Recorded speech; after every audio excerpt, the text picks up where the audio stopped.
Hello, and welcome back to the Irish Tennis Updates podcast. My name is Adam, your host, and this week I have been chatting to Claire Curran. Claire was a very successful Irish and GB tennis player and reached a ranking of in the top 100 in doubles. This is part two of my chat with Claire. If you didn't yet listen to part one, I'd recommend that you do so and then come back to listen to part two.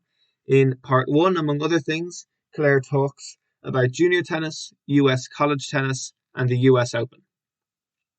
This time around, in part two, we are going to talk about Claire's time in pro tennis and the success that she had there, reaching the top 100. We talk about when she made the switch from representing Ireland to representing Great Britain. We talk about achieving the dream of playing at Wimbledon, and she actually played 4 times in the main draw at Wimbledon. We talk about retirement and moving into coaching and commentary in the media post-retirement and how Claire's relationship is with tennis these days. I really hope you enjoy this episode. I hope you enjoyed part one. And here we go. Here is part two with Claire Curran. Yeah, and obviously then you kind of soon after that you moved into the pros, which is kind of the plan, I guess, all along. How well equipped do you think you were then from college and from that US Open experience to go into pros? And I guess going into kind of the futures and building up the rankings. So it might be quite a different experience to the US Open, obviously, kind of going down the level and working up. I think it certainly helped that I was 22 and I wasn't 18. So I was now a very different person to when I was 18 years of age. So I was emotionally ready for it. I was able to kind of travel away from home for long periods of time. I don't think I was equipped in the sense that what I needed to be a professional tennis player, such as a team around me. I never really had a kind of team around me the kind of could show me the way. How are we doing this? What are we kind of doing? But I was also very unfortunate because one of the downsides for me about my kind of college tennis career was that I always had this, in the last couple of years, I had a very bad hip problem. And when I came out to play professional tennis, which was kind of my reward for getting my degree, I knew straight away that I was having a problem with my hip. And I was kind of playing through it. I was trying to play singles, but I couldn't move. And I pretty much had what I would probably experience was the same thing that Andy Murray was having whenever we were kind of watching him limp around Wimbledon a couple of years ago. I think, although he's never kind of 100% said exactly what it is that he has had in that hip, but I was struggling with that, and I was trying to play, but I wasn't playing very well. I was playing singles events, $10,000. I was losing and qualifying, but I was always pretty much winning the doubles event, and doubles was a lot easier for my body to kind of move in. So I was kind of struggling with that. And the first actually 2 or 3 years after leaving Berkeley, I had surgery on the hip, but I also then was coming back to play and I couldn't really play and I was stopping. So I actually think it took me really about 3 years. And at this point, I'm now kind of 25 years of age. It took me to 25 to actually say, I'm going to play for 1 year. I'm only going to play doubles, and I'm going to see, can I kind of get into the top 100 in the world? Yeah.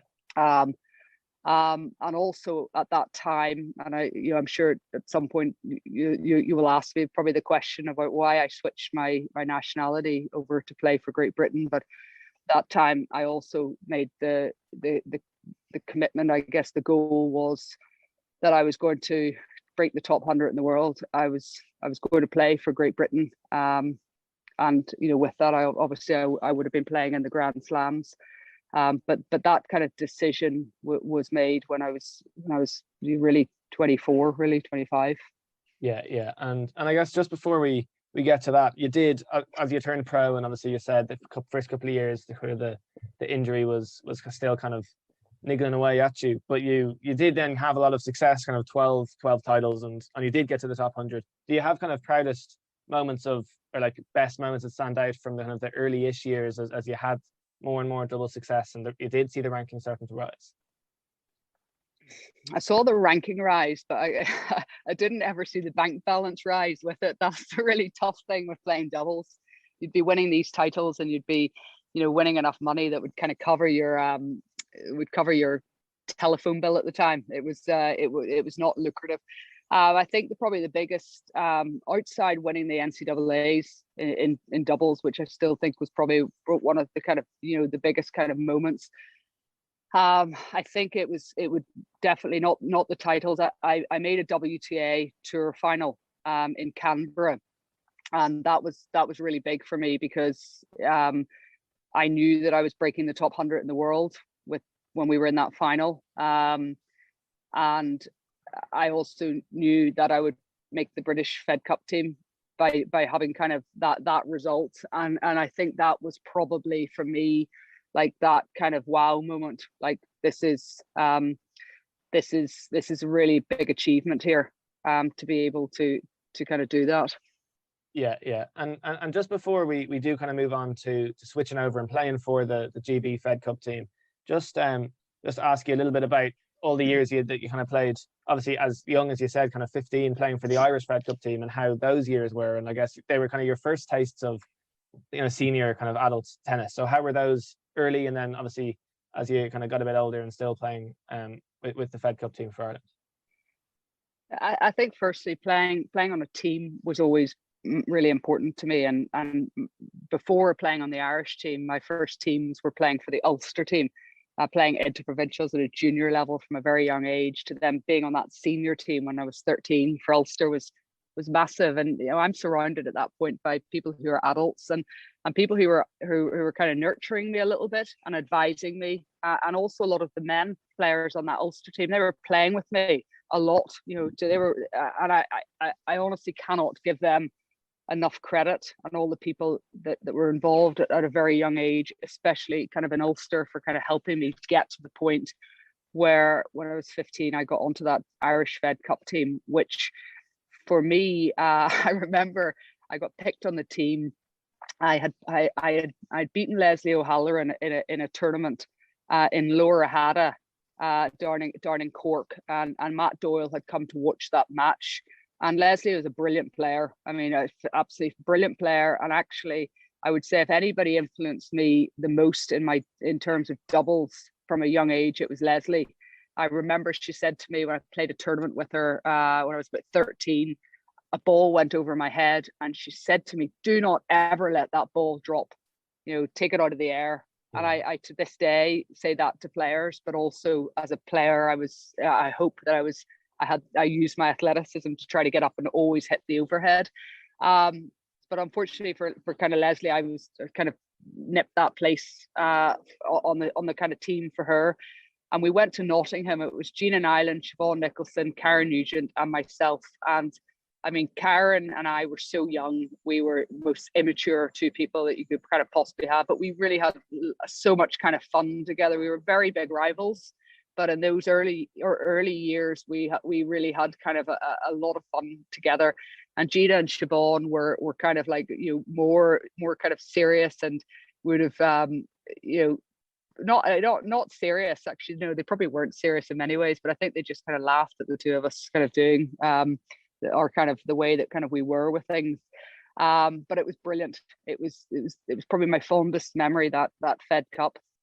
And then also probably one of my last Fed Cups when we went to South Africa, and we qualified for the next group, which was with the Yvonne Doyle, Elsa Rain, Kelly Ligon, and all people who I would count as certainly Elsa and I are always in contact, good friends. It was a really special kind of moment, but also it was the start of the end in terms of my Irish Fed Cup journey. And it's I guess it's this, I've never really spoken about it. Nobody's probably ever asked me kind of the question of how did that kind of come about. But the following year we went to Portugal, and we'd been promoted, and Owen Casey was the captain. And I think Owen had a couple of years that he was doing a lot of work with the Irish female players. And he was doing a brilliant job with them, and they were doing really well. I mean, Elsa and Yvonne, Kelly Ligon, I mean, these were really, really good players. And I think his time was kind of coming to an end, as the kind of contract was coming to an end. And it felt like, this moment of, we could do more. I was really aware, gosh, we could do more, couldn't we? And I'd had this experience in the States with trying to win a national championship team. And I was really kind of aware that I didn't want us to just be Irish players being here. I wanted us to go to the next level. How do we kind of keep doing that? But I think the kind of investment at that time in the women's team was maybe dropping off. But I kind of certainly, I kind of was aware of that. And I was also struggling with my hip injury, and I wouldn't say I was playing particularly well. But the following year after that, I got dropped from the Irish team, and I had had this surgery. I wasn't playing, I wasn't really playing singles anymore, but I was very aware I was going to be a top 100 doubles player. There was no, you could have asked me at the time. I would have told everybody this is what I'm going to do, But at the time, I then got dropped from the Irish team, which for me was really hard because I had played from the age of 15. It had meant everything to me, and I read it in a newspaper really, and at the time I wrote to the chief executive of Tennis Ireland and asked him why I was dropped, and the response at that time was that the Fed Cup team would not consist of a double specialist, and going, that was kind of the way it was. So effectively, my future playing Fed Cup for Ireland was gone in that letter that I got that day. And at the same time, I then had moved myself over to England to train, and I pretty much said, okay, well, I'm going to play for Great Britain now, and I'm going to get into the top 100 in the world. So it was something that I didn't talk about, because you also have to kind of remember I come from Northern Ireland, and in those days, sports and politics, you don't want to make any kind of reference to things. But I just quietly went around the world playing my doubles, getting my ranking to a point, and when I just before I made the final of the WTA Tour event in Canberra in Australia, which I think was in January 2006, just before that week, I think I'd lived 3 years in mainland UK, and I contacted the ITF and asked them to switch my nationality over to Great Britain, and then Great Britain wanted a double specialist on their team, so they picked me that year for their Fed Cup team. And it was, I played all four matches with Elena Baltasha, and we won all four matches. And from British tennis perspective, they recognized the importance of a double specialist and how that was big going forward. And actually, now when you look at British tennis, especially the men's, you see how important doubles is to them. Yeah. So that was kind of that was how that all kind of came about. And it feels like I've kind of gone into the wilderness, I guess, of tennis in Ireland ever kind of since that. But all of my tennis memories and all the fondest things that I have, and Irish tennis is exceptionally important to me, because it meant as much to me to play for Ireland as it did to play for Great Britain. Yeah. Well, hopefully some people can listen to this and remember, and you can be out of the wilderness a little bit more. But so how difficult was that? Like, I guess it was a few years between when you stopped your last kind of Fed Cup for Ireland, your first time for GB, a couple of years in between that. How difficult was that? I guess you're on your path to top 100 was kind of the goal which you were chasing. Was that, like, emotionally speaking, was that like a difficult time for you as well? It was, yes, it was I guess it was difficult. There was moments where I thought, what am I doing? I'm starting to get to the age of 24. I'm not making any money doing this. What am I going to do with my life kind of going forward? But I remember I was living at the time in Putney, which is pretty close to Wimbledon. And I remember there was one particular kind of time where I just thought, I cannot do this. I was I was training in a tennis center called Sutton Tennis Center, which a lot of British tennis players have kind of come through. I was training in the morning with the coaches, and I was paying for it in the afternoon by doing some kind of tennis coaching with the young kind of kids. And my work ethic was really exceptionally high. I that was one thing that was, I noticed that, above kind of any kind of British tennis player around me, I had this like incredibly hard kind of work ethic. And I guess what was probably hard was also when you see the amount of support that I guess British tennis players get, the amount of wild cards they get into events, the financial backing they get, the coaches, the whole team around them. So from that perspective, I was training in the UK, but I was not accessing any of that kind of funding. And so, essentially, when I got in the British Fed Cup team, British tennis hadn't, contributed, anything to kind of, my tennis, whereas all of my teammates were having, they had huge investments kind of put into them. But yeah, there was moments. I remember there was kind of probably one really particular moment that I had enough. I said, I can't kind of do this. I was probably ranked about 160, 150 in the world in doubles. And at that time, he probably wouldn't really like me probably telling the story, but at that time, my now husband, he was playing rugby for London Irish and we were living together in Putney. And I actually hadn't realized how close Wimbledon was to where we lived, but we drove down there one night and we kind of sat and looked outside the gates. And I couldn't give, you don't have to say anything. I just couldn't give up that dream of, trying to play there one day.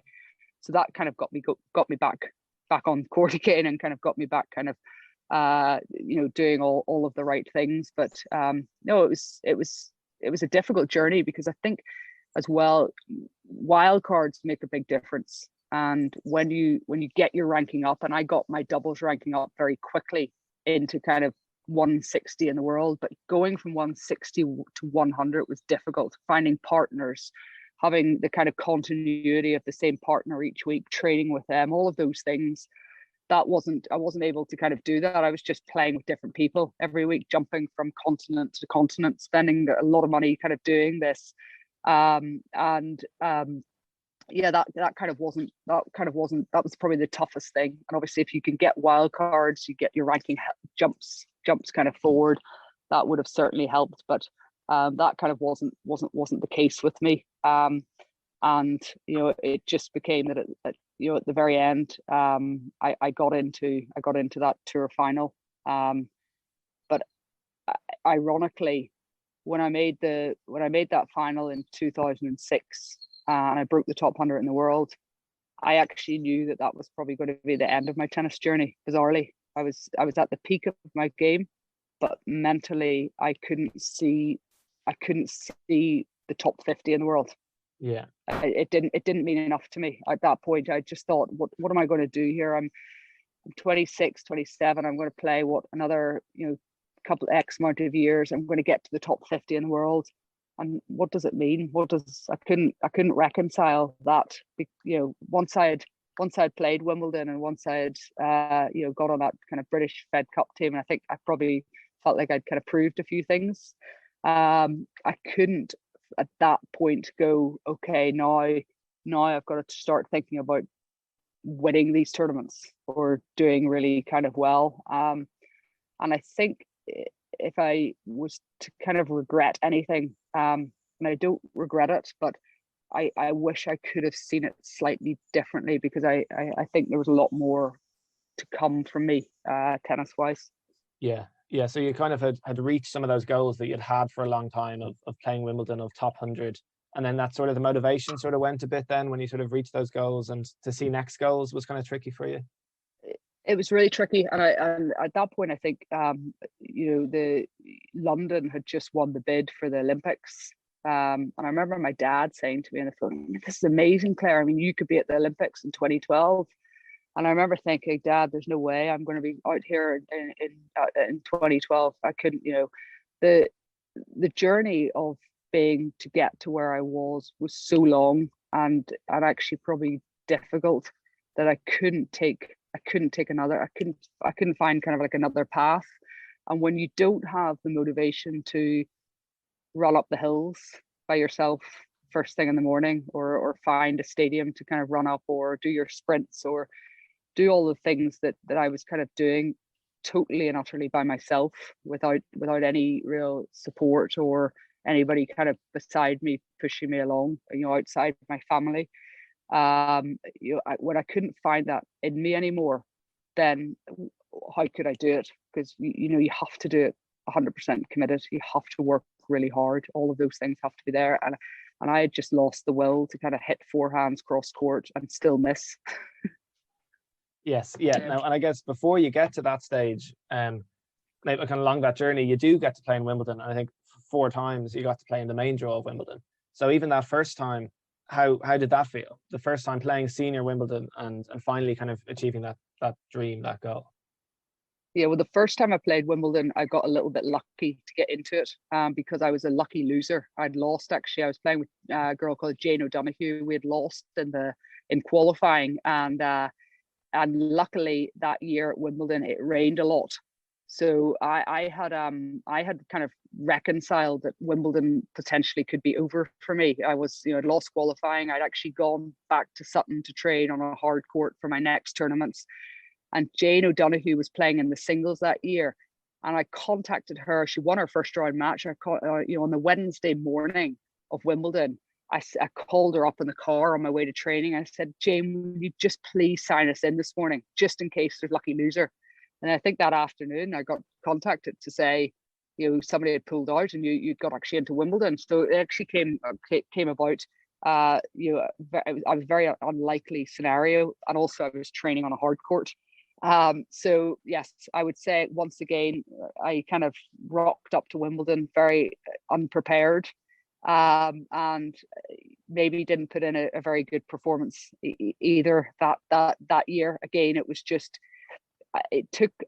I was absorbing being at Wimbledon. I never really got to the point where I was like, okay, I'm here at Wimbledon, let me try to prepare to do really well in this tournament. That potentially kind of came the third Wimbledon that I played that year, which was the year that I was top 100 in the world. That was probably my best opportunity to do well. And I think I was a little bit unlucky because it was the first year I played Fed Cup for Great Britain. And I played with Elena Baltasha, and we had this success. We'd kind of won all of these matches. And I remember thinking during that Fed Cup, I think this is a partner that I think we could potentially make a quarterfinals. I felt really in sync with her on the court, and I loved her attitude. I loved her never give up attitude, and I think there was a similarity kind of between us. I don't know whether it was the kind of Russian and the Belfast kind of person kind of coming together, but we were due to play that summer all of the grass court events, which would have been Surbiton, Birmingham, Eastbourne, then Wimbledon. So that would have been a great opportunity for me to play with the same partner each week. And unfortunately, at Eastbourne that year, she kind of a couple of days beforehand called me up to say she was going to have back surgery.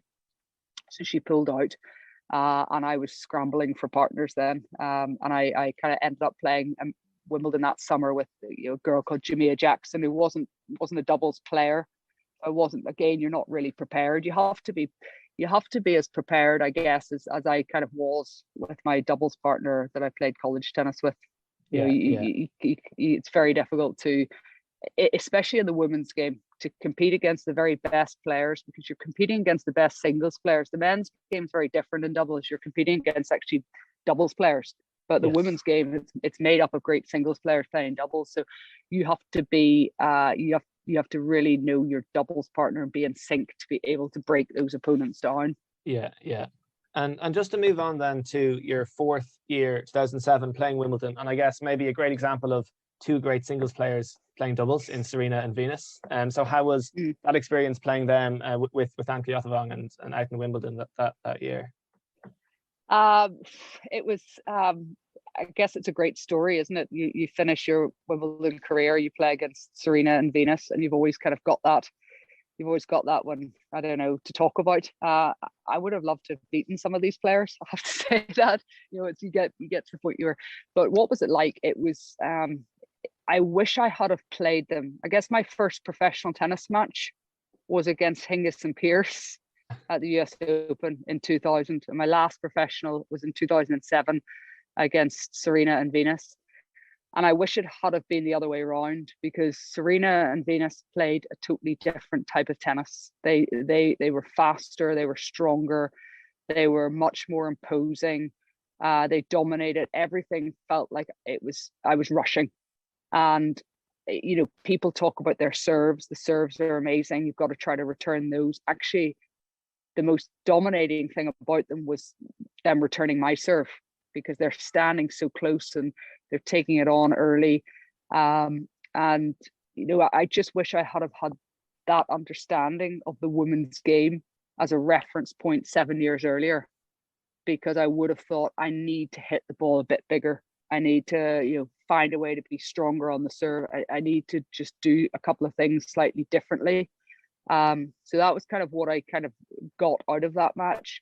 From a perspective of those two on the court, I mean, they were playing every game you could possibly play, mind game wise, before we went out there. Anne and I were waiting for them outside the seated locker room, as you do, to go on. We were going on to court 18. And, they let us wait there for a good 4 or 5 minutes, just building up our nerves. And then, you walk out onto the court with them. And as you get onto the court then and you're ready to do the ball toss, I think it was Serena decided to re-grip her racket. So she lets you wait a little bit longer. And then I was the one warming up with Serena, in that match. And I think at one point she asked me to feed her a ball the exact place that she wants it, which is very unusual to have to do on a tennis court, and it actually slightly irritated me. But they're all mind games, and they don't care who they're playing against. They just want to make sure, like anything else, they win that match as emphatically as they possibly can. And it was a wonderful experience to play against them. I played with Anne Kjotevong. We were given a wild card into Wimbledon that year. Anne was not at that point, she wasn't didn't know a lot about doubles. So it was probably a trickier person for me to play with.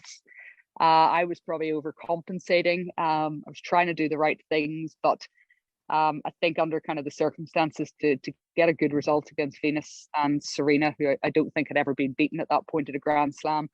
I don't know. I might have needed to call upon Martina Navratilova, who was, I think, commentating on the match. I might have had to get her out of the box and ask her, could you play with me to have a go? And even then it would have been, I mean, they were incredible players. They were unbeatable really at the time. Yeah. And just before we go on then to kind of, I guess pretty soon after that you did decide to retire. But firstly, you've mentioned this a few times over the last little while of kind of playing with partners and having kind of a constant partner or moving around partners. And I know that's something that you kind of was a challenge for you, trying to have a partner that you could play regularly with. And why do you think that is the case in the doubles game, that there isn't more regular partners? Would it be better if there was? And especially, I guess, as you do get to the higher level that you got to, even more so maybe. Firstly, should probably say I think it would be maybe didn't have any regular partners because I was quite tough to play with. I don't know. I mean, I think I was a tough taskmaster to play with. But look, I think that the doubles is something with which is very close to my heart in terms of the development of tennis players.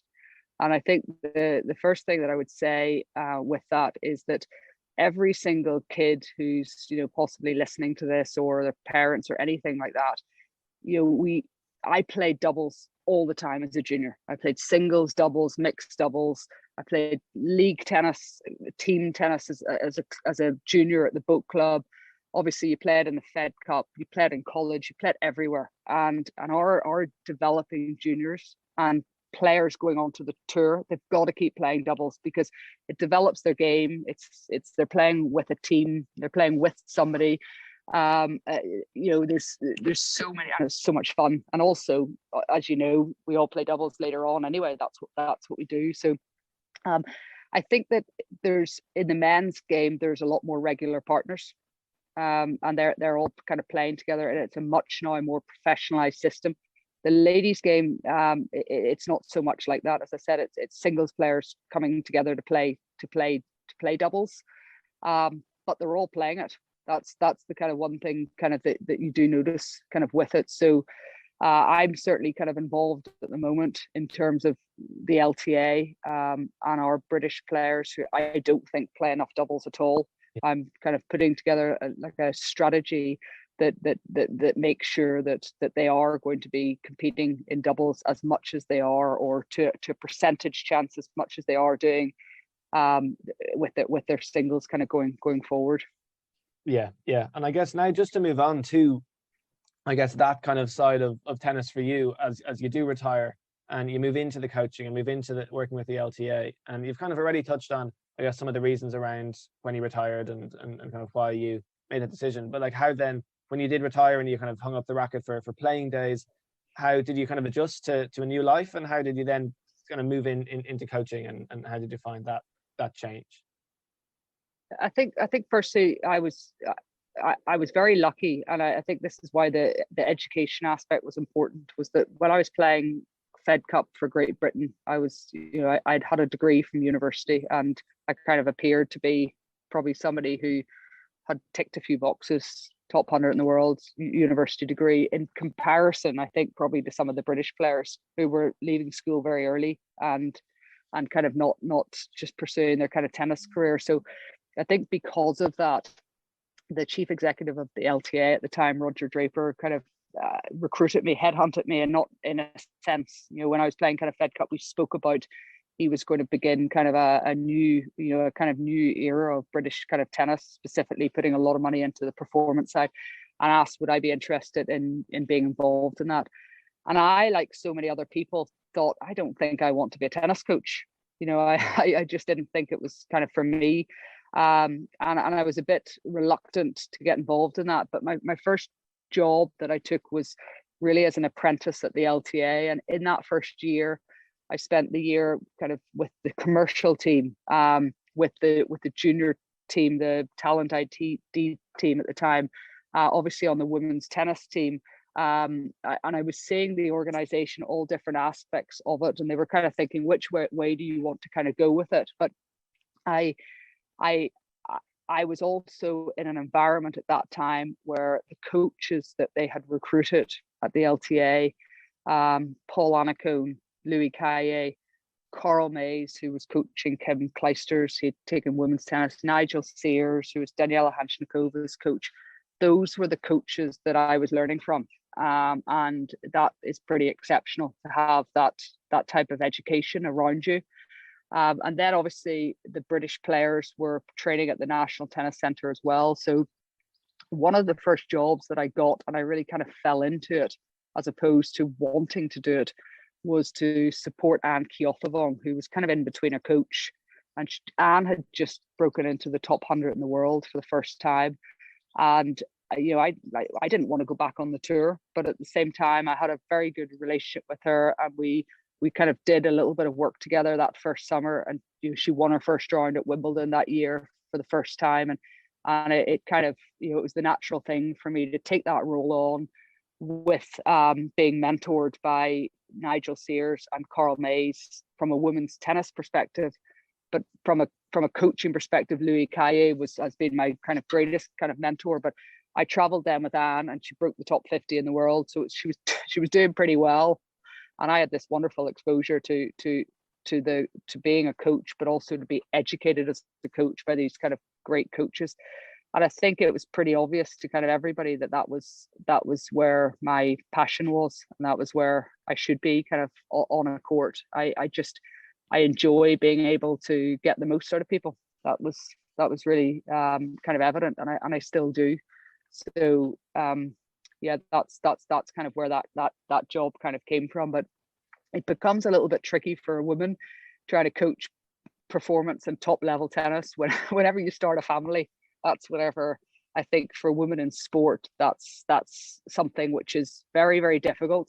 It's something with which I've tried very hard to keep my career going, so that I can kind of help also, not even if it's inspiring other women, but just to kind of raise the profile of the fact that actually we need to think about top female performance coaches, maybe in a different kind of way, because our kind of lives will essentially change quite substantially with kind of having a family. But I feel very grateful for the fact that I've been able to do the coaching to the level that I have been able to do, and also be able to raise my three daughters, to be able to kind of do both of those things and stay into this game at the kind of highest level, has been important to me. But it's also because I hope one day to be able also to kind of get stuck in a little bit more, and to be able to do a little bit more, whether it's on the coaching side or whether it's on the strategy side, whatever it kind of is. I'm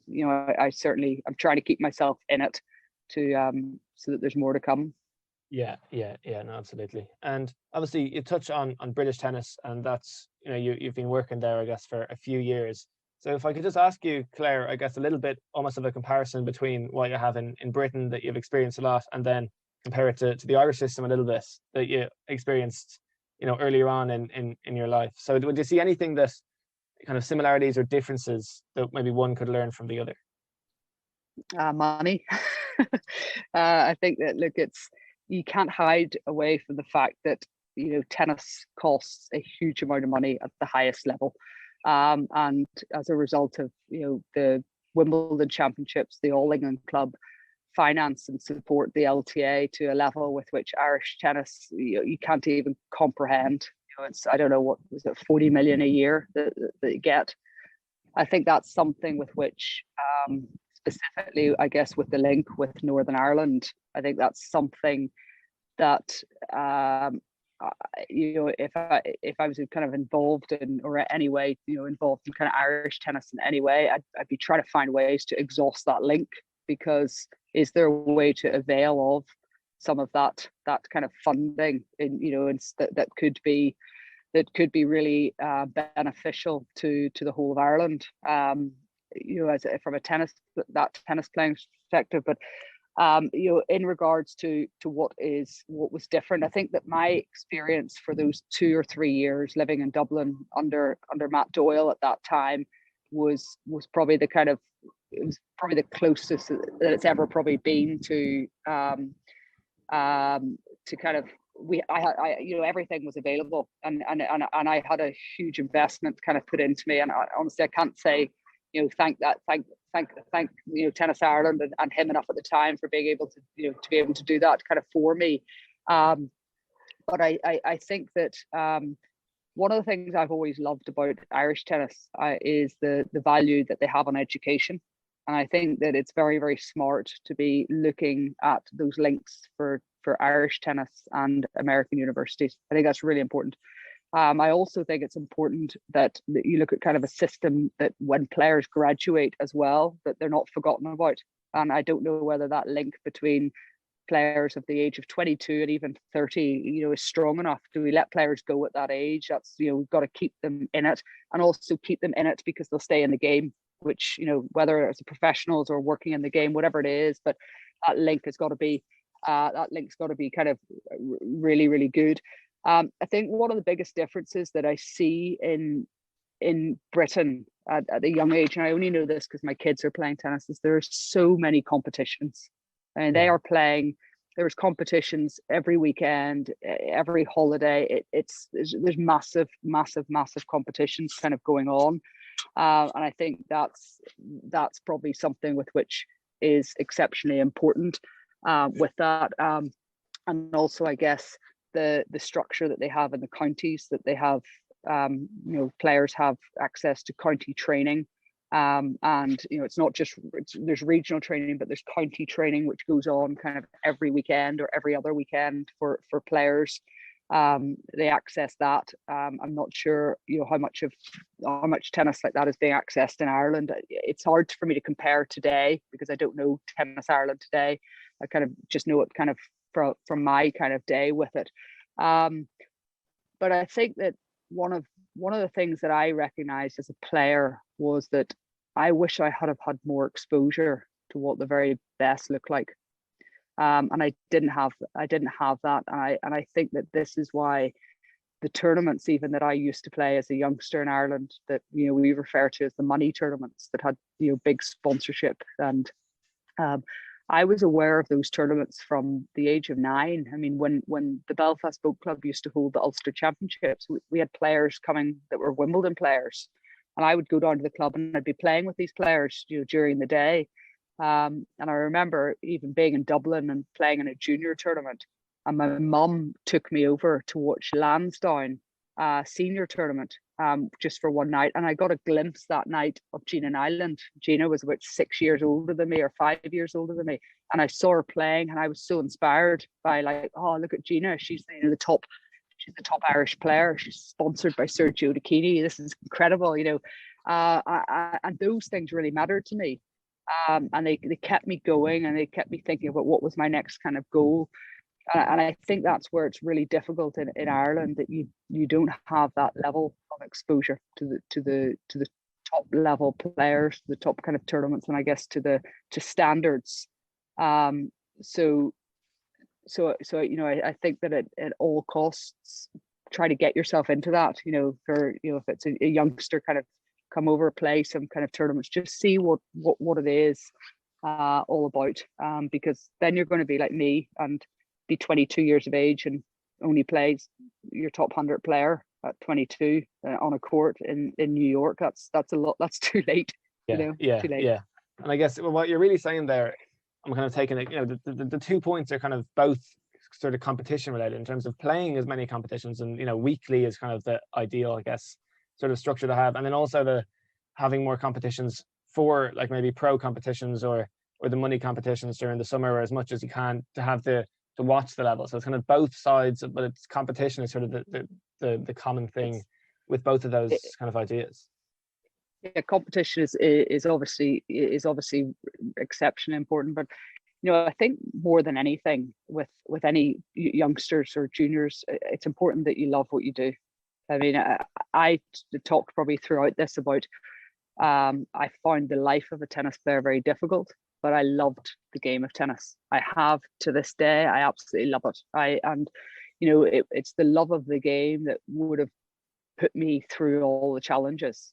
And I think today, I kind of wonder whether there's a lot of juniors out there. Are they really loving what they're doing, or is this kind of what they're asked to kind of do, or they're and I think that aspect is really important. But I also think that tournaments for a young age, they've got to be fun, don't they? And you've got to enjoy being at your tennis club, because you're playing, when you're a kid, you're playing tennis, you enjoy that, but you really actually enjoy going to the sweet shop, and you enjoy hanging out with your friends kind of around it, and the tennis kind of takes care of itself, but you have to love it to keep going in it. And when you go to a competition, my day, you'd go to the competition, you'd stay there for the day, and you do the competition kind of for the week. And I don't know if all those things are happening also in the UK. I don't think they kind of go on kind of enough, but I think that you've got to kind of keep hold of the sight that we're doing this game to begin with because you really love it, not because you're trying to be a professional tennis player, or that's the kind of last thing.com. You have to kind of keep with enjoying what you're doing. Yeah, no, the love of the game, absolutely. And yeah, Claire, just a big thanks, and I'm conscious of taking up your time. And I guess the final question that I have for you, I guess related to the love of the game and keeping the enjoyment, is what is your favorite thing about tennis? That's a good question. I think it's probably the round table nature of it, and that's what I've found, that tennis has kind of taken me everywhere in life, and it still does today. I could play a tennis match anywhere in any club, and I'll meet people that I know that I have something that we can relate to with it. And I think the fact that the players that you grew up playing with, whilst at the time they were great kind of rivals, they're also the closest people to you, because they understand you as well. Like nobody kind of else can kind of understand you. And I think tennis is such a unique sport like that. And I think that kind of round table aspect of it, that there's a connection everywhere to it, no matter where you are, that I think is so very, very special. And probably the fact, even today, I'm playing mightn't be very good, but I can still kind of go out there and play and compete with people. That's been it's a sport for life. Yeah, no, very good, very good. And Claire, I think we will leave it there, taking up enough of your time this morning. And a big thanks again for coming on and for talking. I really enjoyed a lot there I didn't know, so I really enjoyed that, and I'm sure people will find it really interesting as well. So yeah, no, a big thanks. Well, no, that's okay. It's been a pleasure to be on the show, and I have to have a little bit of a dig at Elsa Rain, who was doing it, and at the end of it, she made all her thanks. I thought it was lovely. I thought it was one of the nicest things actually, kind of I've heard. But no, I think like everybody, reiterating the fact that it is great for me to not be. Obviously, I'm not around Irish tennis now, but to be able to reconnect with it actually through your podcast it's been a lot of fun and brought back a lot of great memories. So thank you very much for that. Great, no, absolutely, and I'm sure hopefully people will listen to this as well and get some good memories and the same kind of stuff. So yeah, no, Claire, a huge thanks, and the very best of luck with Wimbledon coming up and all the coaching stuff you have going on. All the best, and yeah, and thanks again. No problem. Thanks for having me, Adam. Huge thanks once again to Claire Curran for her time with this episode and with the previous episode. I really, really enjoyed talking to Claire. I found it super interesting, and I hope that you enjoyed it as well and learned something from the episodes. All the best to Claire for Wimbledon and beyond with all the work that she is doing at the moment. And thank you for listening to this episode of the podcast. I hope you enjoyed it. Please do consider sharing the podcast with anybody else that you may think might enjoy it. Also, subscribe, leave a review, leave a comment. And until next time, I've been Adam, and goodbye.